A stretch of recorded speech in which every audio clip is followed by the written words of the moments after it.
오늘 사순절이 시작하는 날입니다. 그래서 오늘은 우리가 교회력에서 이 절기를 제수요일이라고 그렇게 이야기를 합니다. 그래서 오늘 새벽에 이제 제수요일에 대해서 말씀을 좀 드렸었는데, 오늘 이제 지금 여호수아서 24장을 그래서 사순절 말씀으로 할 걸, 왜 나는 미리 이 생각을 하지 못했는가, 계속 혼자서 막 끙끙대면서 오늘이라도 바꿀까, 어떻게 할까 하다가 그래도 연결을 해보자 하는 마음에 오늘 주신 여호수아 24장 말씀에서도 분명히 우리 사순절을 함께 나누어도 좋을 법한 그런 내용이 분명히 있을 것이다. 왜? 하나님의 말씀이니까. 그래서 저는 저 나름대로 연결을 시키고자 했지만 여러분들이 보시기에는 뭐 부족할 수도 있습니다. 하지만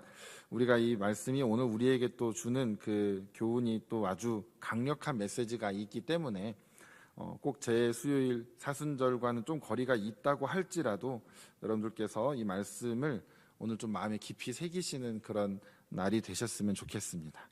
왜냐하면 이 여호수아서 24장 말씀에 아주 유명한 그런 구절이 등장하죠. 몇 절이죠? 10 몇 절이야? 5절. 그렇죠. 여호수아가 이렇게 말하거든요. 뭐 아픈 생략을 하고, 너희가 섬길 자를 오늘 택하라. 오직 나와 내 집은 여호와를 섬기겠노라 라고 여호수아가 모든 백성을 모아놓은 자리에서 그렇게 딱 선언을 합니다. 백성들이 당연히 우리도 따르겠습니다 라고 이제 이렇게 이야기를 하고 막 다짐을 하고, 이런 장면들이 이제 오늘 나오는 게 여호수아 24장이죠.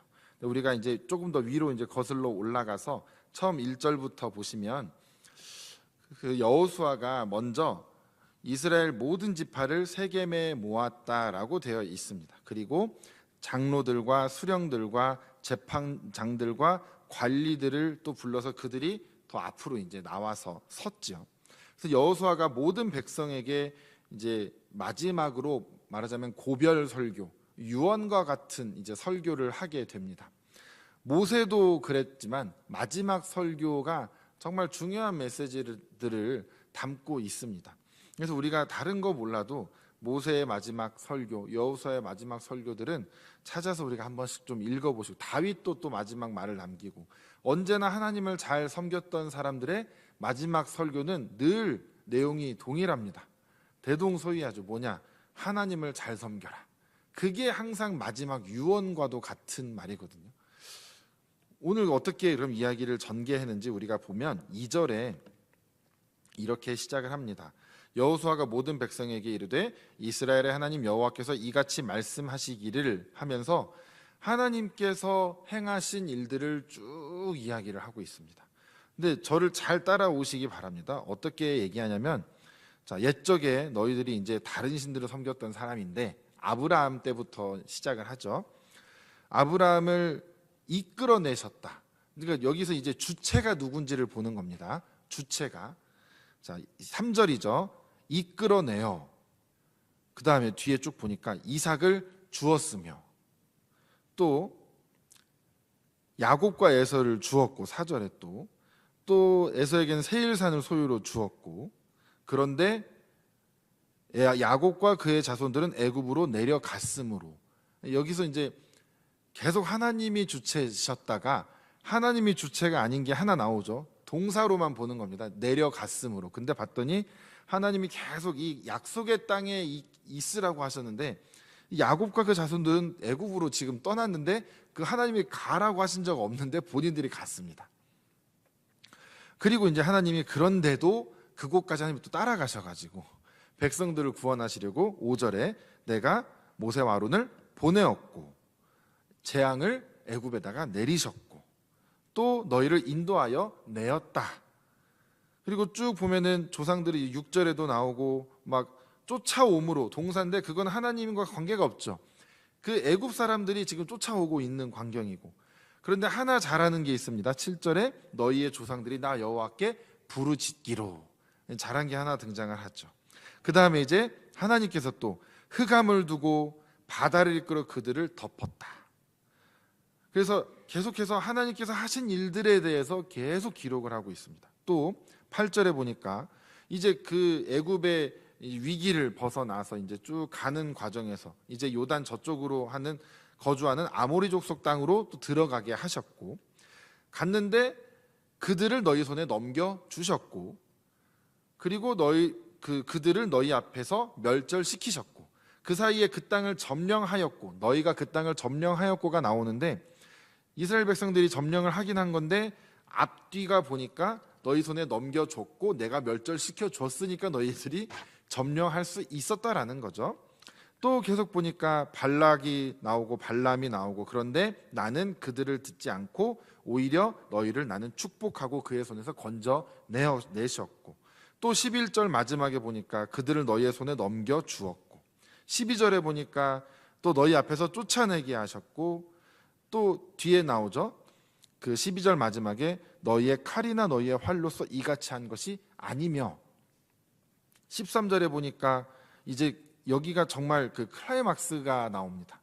그러니까 지금 12절까지 뭐가 있냐면 하나님께서 그동안 이스라엘 백성들에게 행하신 일들이 쭉 나열이 되는데, 잘 보니까 이스라엘 백성이 한 거라고는 거의 없습니다. 거의 없고 하나님이 있으라고 한 곳에서 한번 떠난 거, 그러다 보니까 너무 고생하다 보니까 하나님께 부르짖은 거, 그죠? 그거 말고는 아까 점령했다라는 거, 그 하나님이 다 이기게 해주신 전쟁 가서 점령한 거, 그게 다라는 거죠. 그러니까 지금 이 여호수아를 통해서 이들의 그 하나님과 함께한 역사를 쭉 살펴보았더니 가만 보니까 자신들이 한 게 하나도 없는 겁니다. 처음부터 끝까지 하나님이 시작하셔서 오늘날까지 하나님이 지금 행하고 계시고 끝맺으시고 또 앞으로 행하실 것, 모든 것이 하나님의 주권 안에 있다라는 걸 지금 여호수아가 백성들에게 계속 또 설명하고 있는 것이죠. 오늘 그 클라이막스라고 말씀드린 게 뭐냐면 13절에 또 보니까 아주 심각하죠. 심각한 게 아니라 놀랍죠. 너희가 수고하지 아니한 땅, 너희가 건설하지 아니한 성읍들을 너희에게 주었다. 그러니까 이스라엘 백성들이 한 게 하나도 없다라는 거죠. 그런데 여기서 이제 더 놀라운 건 심지어 너희가 심지 아니한 포도원과 감람원의 열매까지 먹게 된다. 아니, 이렇게 거저 먹는 세상이 어디 있습니까? 여러분들 사는 게 힘드십니까? 아니면 거저 먹는 것 같습니까? 요즘 어떠세요? 살아보니까 녹록지 않으십니까? 어려우신가요? 근데 이 사람들 보니까 굉장히, 아니 무슨 이런, 와 이건 뭐 거의 뭐 누워서 떡 먹기, 뭐 거의 손 안 대고 코 풀기, 뭐 거의 이런 수준으로 살아온 것 같지 않습니까? 하나님이 너무 과장하시는 건가 싶을 정도로. 이 사이에 이제 우리가 역사를 사실 창세기부터 쭉 읽어보면 더 세세한 내용들이 나옵니다. 그런데 그거를 이렇게 쫙 함축해서 엑기스로 딱 보았더니 결국엔 하나님이 하신 일이다라는 것이죠. 우리도 우리 인생에 그 하나님과 함께한 여정을 쫙 놓고 보십시오. 쭉 펼쳐놓고 보면 막 그때 내가 뭐 이렇게 했고 저렇게 했고 막 이렇게 막 애쓰고 막 부르짖고 뭐 난리 막 다 막 했지만 쫙 놓고 보면 결국 하나님이 나를 도우셔서 내가 이날 이때까지 왔구나. 결국은 하나님의 은혜구나. 우리 입술에서 나올 것이 사실 그거 말고는 더 이상 무엇이 필요치 않다라는 것이죠. 거기에 우리가 덧붙이면 이제 무슨 일이 생기죠? 사족을 붙이는 일밖에 없습니다. 뭐냐? 그때 내가 하나님을 믿기로 선택을 해서, 그때 내가 교회를 나가기로 마음을 먹어서, 그때 우리 부모님이 뭘 잘하셔가지고 내가 그 집안에 태어나가지고 내가 믿음을 갖게 됐고, 결국은 사람이 한 일을 자꾸 칭찬하기 시작하면 하나님이 하신 일이 이렇게 없어지고 사람들이 한 일이 이렇게 커집니다. 우리 아들이 뭘 해서, 우리 딸이 뭘 해서, 점점 이렇게 되면 하나님은 온데간데 없고 우리가 잘해서 오늘 우리가 하나님의 은혜를 마치 끌어당겨가지고 살고 있는 것처럼 우리는 말할 때가 한두 번이 아니다라는 겁니다. 그럼 제가 하나님이라면, 뭐 그럴 수 없지만 제가 하나님이라면 그 얘기를 몰래 싹 들었다고, 우연히 들었다고 해보면 앞으로 내가 뭐 주나 봐라. 아니 내가 했다라는 말은 한마디도 안 하고 지가 다 했다고 마지막에 딱 덧붙이고 모든 것이 하나님의 은혜입니다. 다 듣고 나면 지자랑만 했는데 마지막에 한마디 붙이는 거야. 모든 것이 하나님의 은혜입니다. 듣는 사람들도 처음에는 속아요. 하나님이 저 사람은 진짜 돌보셨구나. 돌보신 건 맞습니다. 하나님이 다 해주신 거 맞는데 그 사람이 입으로 그걸 다 까먹고 있는 거죠. 우리가 간증 같은 거 이런 거를 들을 때 조심해야 될 게 뭐냐면, 간증을 듣고 났는데 지난주 설교처럼 예수님만 보이더라, 이게 돼야 되는데, 간증을 듣고 났는데 그 사람이 이거 했대, 저렇게 했대, 그때 이걸 이렇게 했대, 이것만 기억에 남으면 약간 내가 기억력이 나쁜 거 아니면 그 사람이 간증은 잘못한 거, 둘 중에 하나겠죠. 그래서 분별해서 잘 들어야 되기도 하고, 우리도 나의 지나온 삶을 이야기할 때 언제나 하나님이 주인이 되시는 이야기를 우리는 해야 됩니다. 이야기를 한참 하다가 한 80%, 90%쯤 됐을 때 이게 딱 떠오른다. 어떻게 해야 될까요? 아차차차, 내 자랑만 지금 계속하고 있네. 이제 수습하기엔 좀 늦은 것 같고, 어떡합니까? 그때라도 수습해야죠. 아이고 정말 죄송합니다 해야죠. 제가 얘기하다 보니까 제가 망언을 쏟아냈다고, 이런 게 아니라 하나님이 다 하셨는데 제가 또 말하다 보니까 신나가지고 제가 한 것처럼 떠들어댔는데, 저 하나님이 두렵습니다. 제가 한 거 하나도 없고요, 하나님이 다 하셨습니다. 그때라도 빨리 수습하는 게 제일 빠른 겁니다. 그러니까 우리는 언제나 하나님이 하신 일이 무엇인지 나의 인생에서 그것에만 좀 집중하셨으면 좋겠습니다. 그러면 이제 또 다른 얘기가 나옵니다. 뭐냐면, 하나님이 나에게 행하신 일, 그걸로 이제 엑기스로 쫙 뽑아서 얘기를 하려고 하니까 별로 없는 경우도 있습니다.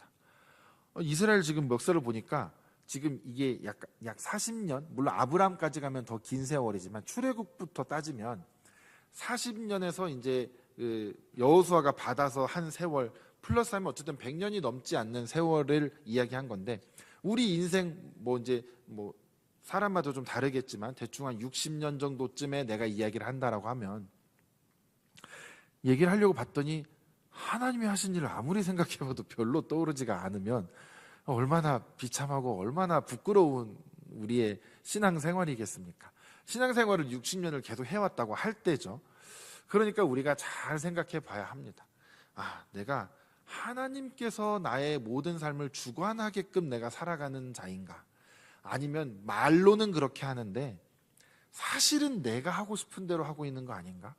주님 은혜 받았다고 주님 말씀대로 살겠다고는 하는데 사실 하고 있는 건 내가 나의 주인이 돼서 내 주체대로 살고 있는 것은 아닌가? 우리가 자꾸 그것을 좀 점검해 봐야 한다라는 것이죠.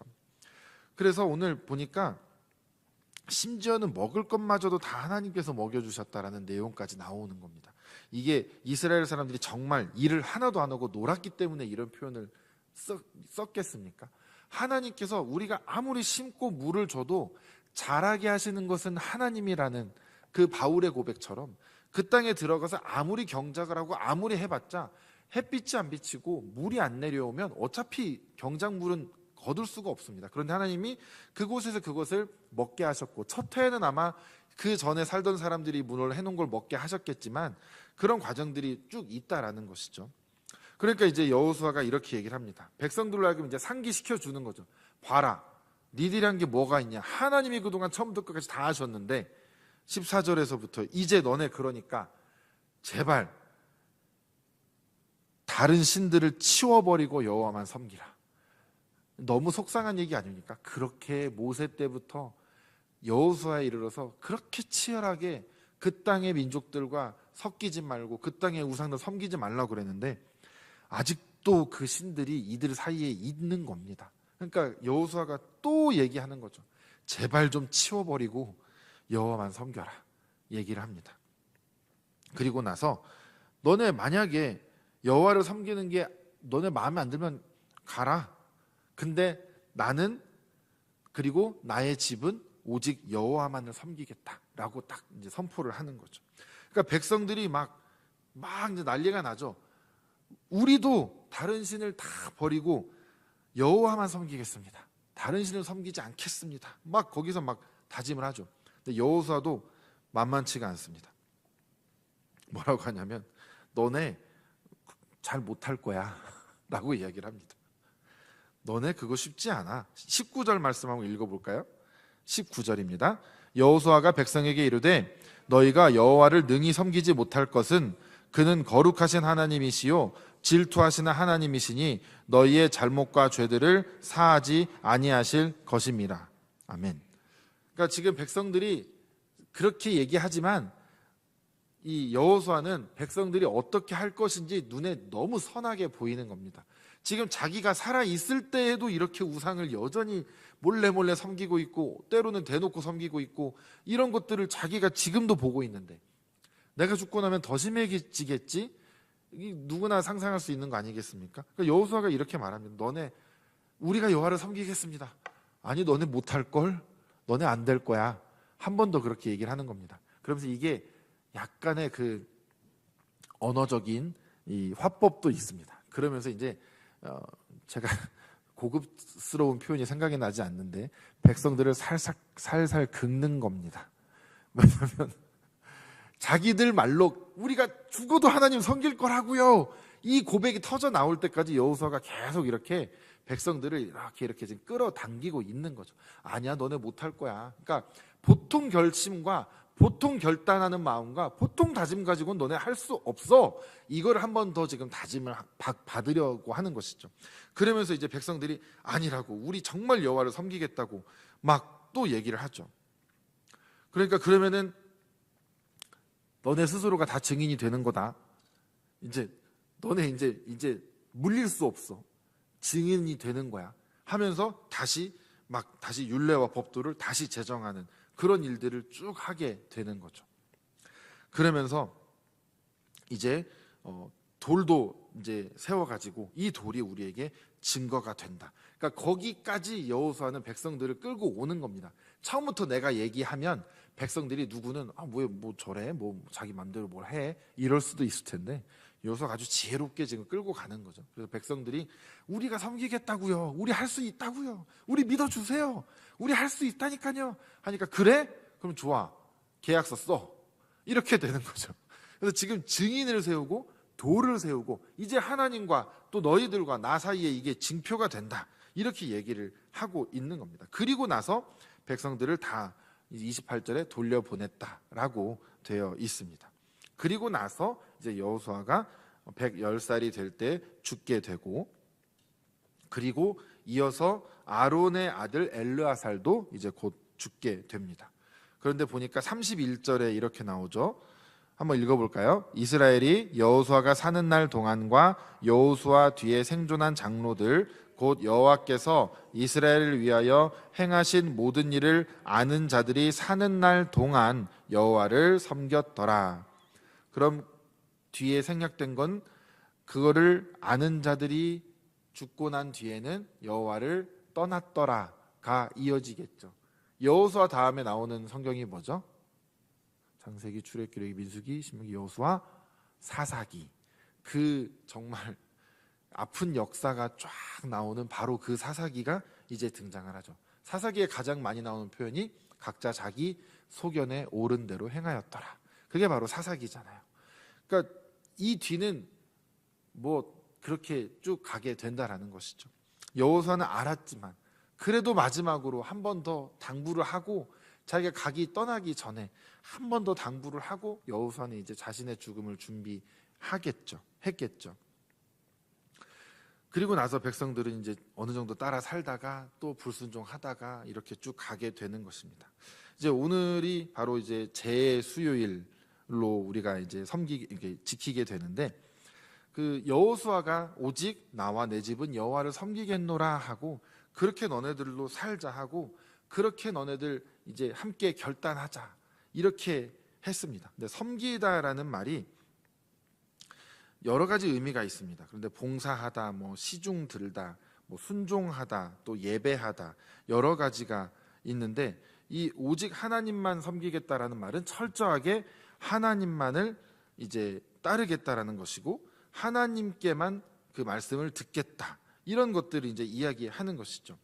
그래서 하나님께 예배하는 자가 되겠다, 이렇게 했는데, 그것이 이제 잘 지켜지지 않는 것, 즉 하나님을 섬긴다고 말은 했는데 말씀을 듣지 않고 말씀대로 살지 않는 것, 그것은 결국 하나님을 섬기는 것이 아닌 것이죠. 우리가 저 하나님을 믿습니다라고 말을 하는데 진짜 엄격하게 따져서 말을 한다면 이것처럼 하나님을 저 섬깁니다, 저 하나님 믿습니다 하는데 근데 왜 하나님 말씀대로 안 사세요? 누가 물어보면 뭐라고 해야 될까요? 그러게요. 저도 왜 그런지 모르겠네요. 뭐 이렇게 말할 수 있을까요? 물론 우리가 부모님의 말을 다 듣는 것도 아니고 선생님의 말씀을 다 지켜 행하는 것도 아닌 삶을 살아보셔서 물론 아시겠지만 쉬운 일은 아닙니다. 그런데 우리가 누군가가 우리에게 진짜 이렇게 물어본다면, 주님 나중에 우리가 만나기 전에 세상에서 누군가가 저를 지켜보다가 아니 댁은 교회 다닌다던데 어찌 내가 당신보다는 좀 나은 것 같은데 댁은 어찌 그렇게 좀 이렇게 선한 것과는 좀 거리가 뭡니까? 누군가가 이렇게 우리를 평가할 수 있지 않겠습니까? 대놓고 말이라도 해주면 우리가 충격받고 그 다음부터라도 똑바로 살 텐데 사람들은 그런 거 잘 가르쳐 우리에게 알려주지 않습니다. 뒤에서 그냥 욕하고 그냥 교회를 내가 안 나가지, 예수 믿는 사람들 상종 말지 하고 말죠. 뭐 우리한테 와가지고 교회 다니는 사람이 그러면 쓰겠습니까? 당신 때문에 교회가 욕먹지 않습니까? 제가 교회 나가고 싶은데 당신 때문에 포기하고 싶습니다. 뭐 이렇게 누가 가르쳐주지 않습니다. 그냥 우리의 삶을 그들은 안 보는 것 같은데 다 보고 있는 거죠. 사실 보려고 본 게 아니라 보여지는 겁니다.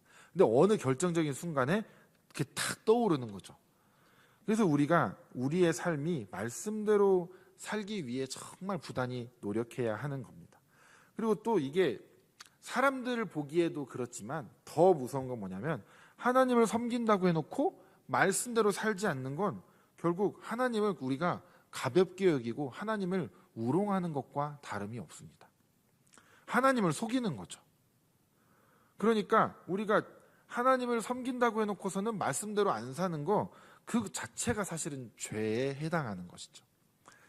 그러니까 우리가 매일 내가 오늘은 또 무슨 죄를 지었나, 하루를 마무리할 때 늘 우리가 생각해야 됩니다. 생각하고 또 회개하고 아침에 눈 뜰 때 오늘은 또 말씀대로 살겠노라고 그래도 또 다짐해보고 어제보다 나은 삶을 살기 위해 계속해서 애쓰면서 살아가야 되는 게 바로 우리에게 주어진 그런 삶에 대한 태도겠죠.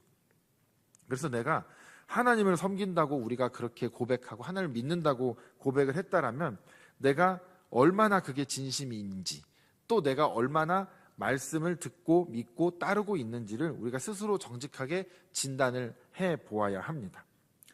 이 재수요일이 바로 사순절이 시작하는 날인데 무슨 말씀을 이날 읽냐면 창세기 3장 19절의 말씀을 우리가 읽습니다. 거기에 무엇이 나오냐면 너는 흙이니 흙으로 돌아갈지니라. 이 말씀이 창세기 3장 19절에 나옵니다. 그게 근데 어떤 사건 뒤에 등장하냐면 아담과 하와가 선악을 알게 하는 나무를 따 먹은 다음에, 그 다음에 이제 하나님께서 그들에게 해주시는 말씀입니다. 그러니까 이게 인간의 연약함과 죄, 이런 것들이 이미 발생하고 난 다음에 일어난 사건이죠. 하나님께서 너는 흙이다, 흙으로 돌아간다 라는 것을 얘기해 주신다라는 건 뭐냐면 우리가 아무리 잘나고 아무리 뛰어나고 아무리 대단하고 뭘 해도 결국은 우리는 흙으로 돌아갈 수밖에 없는 존재라는 걸 너는 기억해라. 이걸 우리에게 가르쳐 주시는 겁니다. 그리고 그것을 기억하라라는 것은 또 무엇을 우리에게 의미하냐면 이 사순절을 시작하는 이 시점에서 우리가 본 뒤 죄로 인해서 죽을 수밖에 없는 존재였다라는 걸 기억하라는 겁니다. 이 창세기 3장 19절 말씀을 우리에게 또 주시는 이유는 뭐냐면 이 최초의 죄, 하나님께서 우리를 아름답게 창조하셨고 아름다운 곳에 살게 하셨는데 그럼에도 불구하고 우리가 사단의 꾀임에 넘어가서 죄를 짓게 된 우리의 그 역사를 우리가 기억하면서 왜 예수 그리스도께서 이 땅에 오셔서 십자가에서 죽으셔야만 했는지를 기억하게 하는 사건이 바로 창세기의 그 범죄한 사건입니다. 거기부터 인류의 죄가 쫙 시작을 하지 않습니까? 그래서 창세기 3장 19절을 통해서 우리는 흙이다, 흙으로 돌아간다, 이것을 우리가 기억하는 겁니다. 그럼 오늘 우리가 이 여호수아 말씀과 이것을 어떻게 함께 우리가 생각할 것이냐, 바로 여호수아도 오늘 이제 내가 또 나의 집은 여호와만을 섬기겠노라 라고 그렇게 백성들 앞에서 선포를 합니다. 그리고 너희들도 그렇게 살아라라고 합니다. 그런데 백성들은 결국 그들이 살아있는 동안에는 그걸 지켰지만 그 이후에는 결국 다시 하나님을 떠나고 하나님을 배신하는 쪽으로 가게 됩니다. 아담과 하와도 똑같은 길을 걸었죠. 처음에는 하나님과 함께 살아가고 하나님과 함께 아름다운 에덴 동산에서 함께 거닐었었는데 그들도 결국은 하나님을 배반하는 길에 서게 되었다라는 것이죠. 하나님과 같아지고자 하는 마음을 잠시 품은 그것 때문에, 그것이 다시 말하자면 무엇이냐면 내가 내 삶을 내 뜻대로 주관하고 싶은 그 마음을 품었기 때문에, 내가 나의 주인 아니냐, 내가 내 삶을 마음대로 할 수 있는 거 아닌가, 우리는 그렇게 생각을 하죠.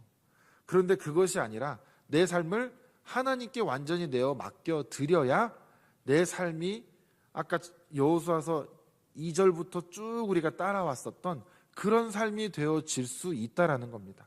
그것을 잘 이끌어줬던 모세와 여호수아 같은 지도자가 있을 때 그것이 바로 가능했는데 우리도 그것을 따라서 살아가야 되죠. 내가 내 스스로 말씀 앞에 나를 내가 계속해서 복종시켜야 합니다.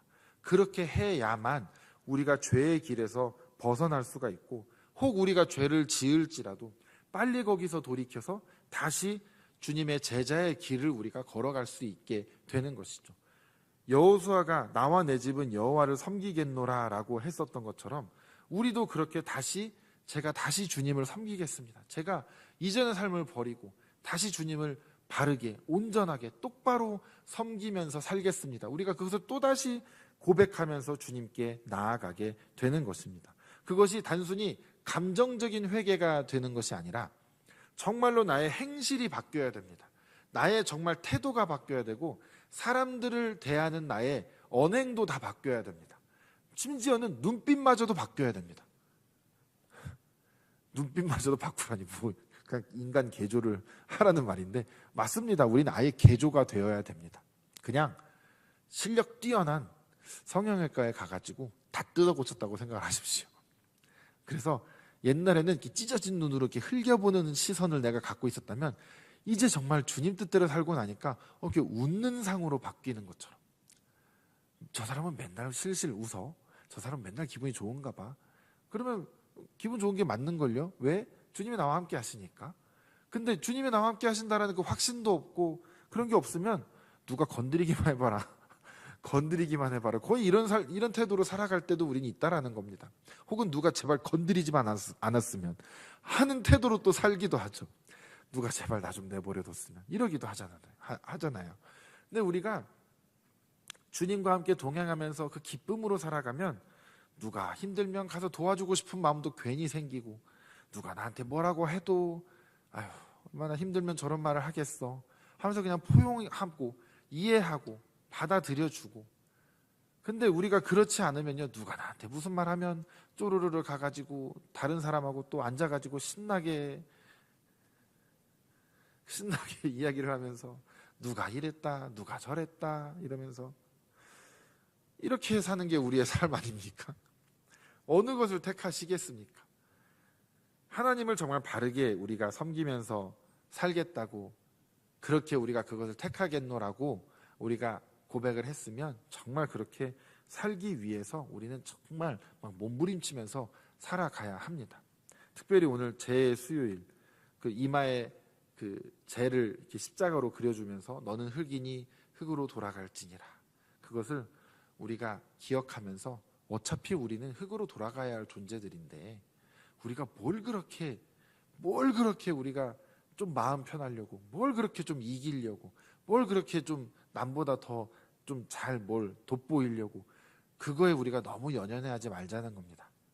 오히려 그냥 다 내려놓으면 그래 당신도 나보다 나은 사람이고, 당신도 저보다 훌륭한 사람이시고, 당신도 저보다 똑똑한 사람이시고, 이런 태도로 우리가 세상을 살 수가 있다라는 거죠. 물론 어렵겠죠. 그리고 잘 안 될 겁니다. 저도 잘 못하는 걸요. 그렇지만 우리가 또 해보자는 겁니다. 교회력을 우리가 1년 주기로 지키는 이유가 바로 그겁니다. 처음에 한 번만 배우고 마는 게 아니라 매해, 재수요일이 매해 왜 있겠습니까? 제발 기억하라고, 제발 생각하라고, 제발 깨달으라고. 우리는 하나님 앞에 그냥 흙덩어리에 불과한 존재라는 걸 제발 기억하자, 이겁니다. 그 흙덩어리에 불과한 존재의 생명을 불어넣어서 살게 해줬더니 고작 하는 게 하나님을 배신해? 그리고 지가 지 주인이 돼가지고 맘대로 살면서 세상을 이렇게 파괴시키고 세상을 이렇게 악하게 만들고, 그렇게 사람을 못 잡아먹어서 안달인 그런 삶을 그렇게 살겠노라고 하나님이 그렇게 하셨나? 예수님이 그렇게 십자가에서 죽으셨나? 그것을 좀 우리가 기억하자라고 하는 게 이 바로 사순절입니다. 여러분들께서도 그것을 잘 마음에 새기시고 기억하시면서, 그래, 나도 언젠가 죽을 몸인데, 나도 언젠가 흙으로 돌아갈 몸인데, 이것을 늘 마음에 새기시면서 그렇게 오늘 하루 또 이 사순절을 잘 그렇게 시작하시는 여러분들이 되시기를 주님의 이름으로 부탁드리겠습니다. 주님 감사합니다. 우리가 오늘도 말씀을 통하여서 주님께서 우리에게 주시는 말씀을 함께 나누었습니다. 주님, 오늘 재수요일 우리가 정말로 흙이니 흙으로 돌아갈지라고 하신 그 주님의 말씀을 기억하면서 우리가 정말로 사실 대단할 것이 없는 사람들인데, 우리가 무엇이 그렇게 잘나서 그동안 목에 힘을 주고 혈기를 부리며 살아왔는지 우리의 삶을 다시 한번 돌아보게 하시며, 오늘 여호수아가 했었던 그 고백처럼 우리가 다시 한번 용기 내어서, 주님, 제가 이제는 진짜 하나님 말씀대로 살겠습니다. 정말 다른 것 제가 우선순위에 두지 않고 오직 여호와 하나님만을 저의 가장 영순위로, 하나님만을 제가 섬기면서 살아가겠습니다. 이렇게 고백하는 우리가 될 수 있도록 주여 인도하여 주시옵소서. 이 시간 주님께 귀한 예물 드렸습니다. 선교원금 전상률 집사님 드렸습니다. 주님이 예물 드린 손길 주님께서 축복하여 주시고, 주님께 늘 우리가 귀한 것을 드리는 우리 모두가 될 수 있도록 주여 인도하여 주시옵소서. 감사드리오며 거룩하신 예수님의 이름으로 기도드렸습니다. 아멘.